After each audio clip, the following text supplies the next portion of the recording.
Assalamualaikum warahmatullahi wabarakatuh.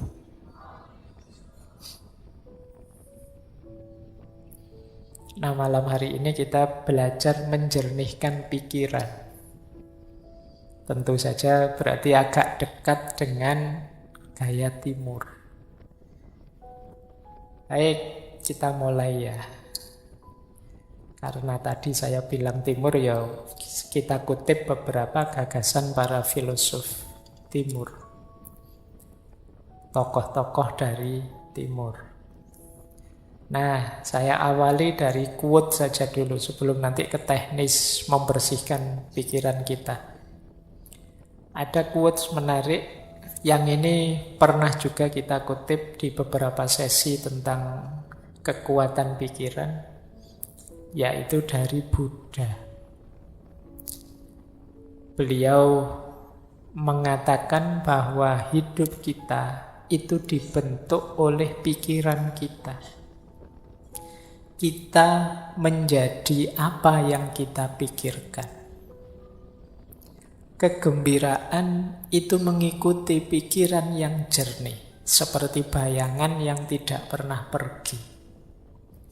Quotes ini isinya 3 hal secara sekaligus. Yang pertama, hidup itu dibentuk oleh pikiran kita.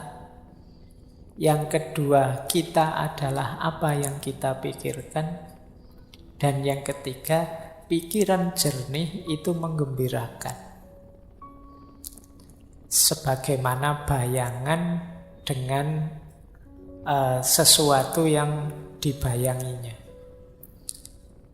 Jadi kalau orang kok pikirannya jernih, otomatis gembira. Kenapa kok kita galau? Kemungkinan pikiran kita ruwet.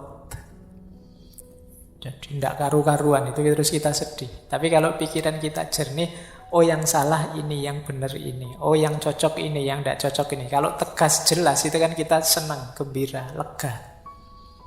Tapi kok masih banyak kerumitan-kerumitan, keruwetan-keruwetan, tidak jernih, itu biasanya kita masih galau. Maka kegembiraan itu mengikuti pikiran yang jernih. Dan diri kita itu dibentuk oleh pikiran kita. Kalau kalian menganggap, Pak, siapa sih saya ini? Saya ini orang rusak loh, Pak. Nah, kamu sendiri menganggap dirimu orang rusak. Itu kan berarti nanti ketika kamu menjalani hidupmu, kamu akan memposisikan dirimu sebagai orang yang rusak. Jadi kita adalah pandangan kita sendiri, pikiran kita sendiri tentang diri kita. Nah, teman-teman boleh flashback ke belakang ya. Selama ini saya itu orang kayak gimana sih? Itu kemungkinan besar berawal dari pikiran kita sendiri. Jadi, mungkin kalau bahasa jauhnya, tidak penting kamu ganteng beneran apa tidak. Yang penting apa? Kamu merasa ganteng.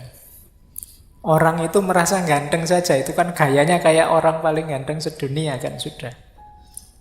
Jadi meskipun secantik apapun kalian, seganteng apapun kalian, kalau pikiranmu, saya itu Pak, ya gayamu juga merasa seperti orang yang biasa saja. Jadi kita adalah sejauh yang kita pikirkan. Hidup kita dibentuk oleh pikiran kita. Maka hati-hati dalam berpikir. Jangan berpikir yang aneh-aneh, yang rusak-rusak, yang kacau-kacau, karena itu akan jadi diri kita. Kalau ada peribahasa dalam bahasa Inggris yang isinya to know is to be. Tahu itu sama dengan menjadi sesuatu. Apa yang ada di pikiran kita, seperti itulah nanti hidup kita. Kalau kita isi dengan hal-hal yang positif, ya hidup kita akan menjelma positif. Tapi kalau pikiran kita isi dengan banyak hal negatif, ya kita akan jadi orang yang negatif. Nah, ini pesan besar pertama ya, pentingnya pikiran. Makanya kata Imam Ghazali, pikiran itu pasukan kita yang paling kuat. Pikiran itu mungkin bukan penentu, tapi dia yang paling powerful, paling berpengaruh dalam hidup kita. Yang banyak menentukan hati. Tapi hati ini banyak disuplai informasinya oleh pikiran. Baik. Coba ya bayangkan kalian ngaji tadi berangkat sambil membayangkan, wah nanti ngajinya mesti lama 2 jam. Mesti itu. Ya, jadi kamu duduk baru 1 detik, 2 detik pertama, itu pikiranmu sudah 2 jam yang akan datang. Ini masih lama 2 jamnya ya masih. Jadi kamu belum ngalami saja, rasanya sudah lebih dari 2 jam kamu duduk di sini. Itu karena pikiran. Kayak puasa besok, itu kan biasanya ada itu yang ngitung-ngitung kapan Idul Fitrinya. 5 hari lagi Lebaran, 4 hari. Jadi Lebarannya rasanya sebenarnya masih belum datang, tapi seolah-olah itu conditioning pikirannya itu sekian hari lagi, sekian hari lagi. Itu pikiran. Kita tidak bisa menikmati Ramadan karena mikir kapan Idul Fitrinya. Nanti hari pertama sudah dihitung, 30 hari lagi Lebaran. Ayo mikirnya wis tekan Lebaran, baru terawih hari pertama. Jangan-jangan kalau pas terawih hari pertama kita pikirannya nanti Lebaran mudiknya tanggal berapa ya, bajuku sudah berapa ya, harus mikirnya Lebaran, tidak mikir Ramadannya. Barang siapa yang begitu datang Ramadan seneng, itu diharamkan neraka. Begitu Ramadan datang kamu seneng, tapi Ramadannya sendiri datang kamu lupa. Yang hadir di pikiranmu lebih banyak Idul Fitrinya sama liburan kuliahnya. Jadi kupuh prei sama seneng-seneng Idul Fitrinya sampai lupa Lebaran. Itu pikiran. Hidupmu, gayamu, orientasimu ya ditentukan oleh pikiran. Maka penting pikiran yang jernih. Ada lagi kalimat dari Zhuangzi. Kalau ini salah satu tokoh dari Taoisme. Dulu pernah kita bahas khusus beliau ini. Kata dia begini, mereka yang mengikuti Tao. Tao itu artinya jalan. Ini konsepnya mungkin agak dekat dengan kalau dalam Islam ada thariqat, sama-sama jalan. Meskipun definisinya agak harus didalami lagi, tidak sederhana Tao itu. Tapi siapa yang mengikuti Tao pasti memiliki pikiran yang jernih. Orang yang pikirannya jernih ini mereka tidak membebani pikiran mereka dengan kecemasan. Dan luwes, lentur, mudah menyesuaikan diri dengan kondisi eksternal. Ini cirinya orang yang pikirannya jernih. Orang yang mengikuti jalan pikirannya akan jernih. Kalau pikirannya jernih, dia ini mudah menyesuaikan dengan kondisi situasi di sekelilingnya dan tidak mudah cemas. Kalau teman-teman kok merasa sering cemas, kemungkinan pikirannya belum jernih. Saya tidak bilang tidak jernih ya. Nanti kalau kamu tersinggung. Jadi pikiranmu mungkin belum jernih. Perlu dijernihkan kembali. Malam hari ini kita latihan pelan-pelan nanti menghadapi pikiran yang tidak jernih ini. Saya tambah 3 lagi dari beberapa. Yang pertama dari Erich Fromm, psikolog, psikoanalis, filosof yang pernah kita bahas tentang cinta. Kata dia, punya pikiran yang jernih dan ruang yang bersih memungkinkanmu untuk berpikir dan bertindak secara bertujuan, tidak asal-asalan. Jadi kalau pikiran kita jernih itu mengorientasikan tindakan itu enak. Tapi kalau pikiran kita ruwet, kadang kita tidak tahu kenapa melakukan ini, kenapa melakukan itu. Pokoknya isinya pikiran bulat. Nah, ini membuat kita bertindaknya juga tidak kontrol. Karena pikiran menentukan diri kita. Atau kata yang dari India, Naval Ravikant, ini sebenarnya bisnismen tapi juga penulis. Kata dia, kita mengatakan bahwa kita menginginkan peace of mind, tetapi sebenarnya yang kita inginkan adalah peace from mind. Nah, ini menarik. Kata Ravikant ini, kita itu kan sering bilang saya ingin tenang. pikiranku pingin tenang, peace of mind. Tapi sebenarnya bukan pikiranku pingin tenang, tapi peace from mind. Peace from mind itu mungkin mudahnya kita definisikan ada banyak hal yang harus kita buang, kita sisihkan yang ada di pikiran kita itu. Karena mungkin tidak penting, tidak urgent. Dari situ terus muncul ketenangan. Ini namanya peace from mind. Tidak sekedar peace of mind. Peace of mind itu mungkin sifatnya tidak bisa lama. Tenang dulu sebentar, kayak kalau kemarin pakai teorinya Schopenhauer kan pakai musik saja bisa untuk peace of mind. Tapi kalau peace from mind, membersihkan pikiran dari hal-hal yang tidak penting, tidak jelas, tidak ada gunanya, itu akan menenangkan. Nah, silahkan nanti teman-teman ya, boleh dicermati isi kepala kita itu selama ini apa saja sih.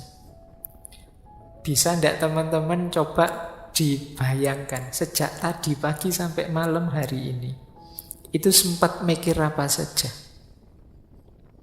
Berapa banyak yang dipikirkan itu hal-hal penting dan berapa banyak hal-hal biasa saja dan berapa banyak hal-hal tidak penting? Atau jangan-jangan ada pikiran-pikiran yang merusak, pikiran-pikiran negatif. Nah, kita jarang ya mencermati pikiran kita sendiri. Kira-kira yang paling mempengaruhimu itu pikiran-pikirannya siapa? Atau pikiran yang seperti apa? Atau berita informasi yang seperti apa? Terus kamu nilai, ini penting enggak sih? Ini ada gunanya enggak sih? Kayak filternya Socrates dulu itu. Ini kalau saya enggak tahu, ada gunanya enggak sih untuk hidupku? Terpengaruh enggak sih saya kalau saya enggak tahu ini? Coba ya, nanti kamu cek lagi. Kalau masih bingung juga caranya gimana sih Pak? Wis kamu buka WA-mu sajalah. WA grup atau WA yang kamu sendiri. Itu kira-kira info-info di situ itu hal-hal penting. Atau ya, isinya iseng semua saja. Semuanya isinya share, komen, like, dan isinya bongso ngono-ngono kuwi.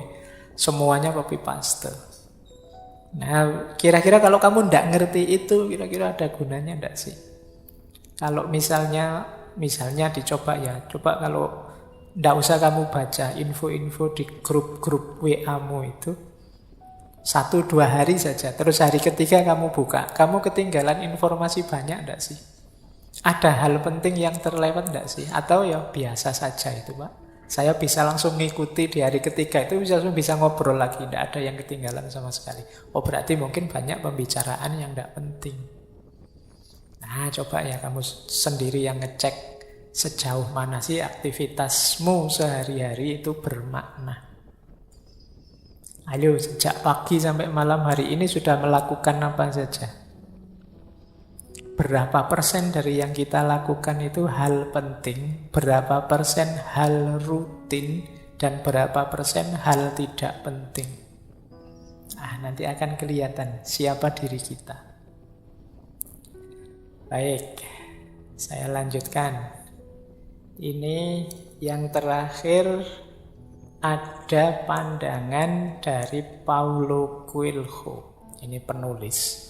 Tulisannya banyak, kata dia, santailah, biarkan pikiranmu menjadi kosong dan kejutkan dirimu dengan harta karun yang mulai mengalir dari jiwamu. Jangan lupa jiwa kita ini khazanah yang luar biasa. Kalau teman-teman mau membacanya. Nah, khazanah yang luar biasa ini sering terpendam, tidak muncul. Kenapa? Karena kita sibuk oleh hal-hal di luar diri. Sampah pikiran kita banyak sekali, luar biasa. Sehingga tidak bisa masuk lagi hal penting justru dari dalam diri kita sendiri. Maka kata Coelho, santailah coba. Tidak usah mikir apa-apa, biarkan dirimu jernih. Nanti ada banyak hikmah yang mengalir dari jiwamu. Ada banyak wawasan-wawasan yang mungkin mengejutkanmu. Jadi makanya kalimatnya, kejutkan dirimu. Betapa luar biasanya dirimu, cuma kamu tidak sadar saja. Baik ya, ini sebenarnya memprovokasi kita untuk berpikir jernih. Ayolah, menjernihkan pikiran. Hari ini banyak distraksi yang membuat kepala kita ruwet. Jadi saya sering didatangi teman-teman muda, mahasiswa dan lain sebagainya yang itu mengkonsultasikan sesuatu yang sifatnya hanya overthinking. Jadi sekedar cari ruwet saja. Yang tidak ada manfaat praktisnya, tidak ada manfaat idealis nilainya untuk hidup praktisnya. Nah ini tidak saya salahkan ya, tetap luar biasa betapapun nambah wawasan, nambah ilmu itu bagus. Tapi kalau bahasa saintifiknya kurang tepat guna. Jadi ya nambah ilmu oke saja, nambah wawasan oke saja. Tapi kalau bisa ya yang paling tepat guna, manfaat untuk meningkatkan kualitas dirimu dan kualitas hidupmu. Jadi jangan hanya dipilih, wah rasanya ini menarik Pak. Ya kalau menarik ya banyak hal menarik, luar biasa. Tapi itu manfaat enggak untuk hidupmu? Penting enggak untuk peningkatan kualitas dirimu?